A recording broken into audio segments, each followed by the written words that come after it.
John, we have a segment on this show sometimes we call instant karma, which is where we see some crazy character has done something or other and a moment later it catches up with them. This is a case of delayed karma, where remember all that during BLM, all those people taking the knee to BLM, including amongst them were some FBI agents. Well, it now turns out the FBI has now decided to fire those agents who were photographed during the protests in Washington that followed the 2020 death of George Floyd. So it took a while, but there they are kneeling at this kind of, that was a weird period, John, all that kneeling stuff. But they've now been sacked, not before time, I would have thought, John.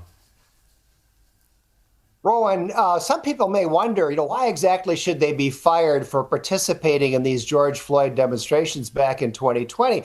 And the answer is that the entire point of those protests was to claim that American law enforcement is racist. That was the entire idea. Yeah. In fact, George Floyd was a career criminal who had a 3 times lethal dose of fentanyl in his system when he died. Mm-hmm. Race had nothing to do with that incident. It is reasonable to expect that FBI agents are going to be pro-law enforcement, not anti-law enforcement, and not sign on to this myth that American law enforcement is this terrible racist institution. And that's what they were doing by kneeling and participating in those protests.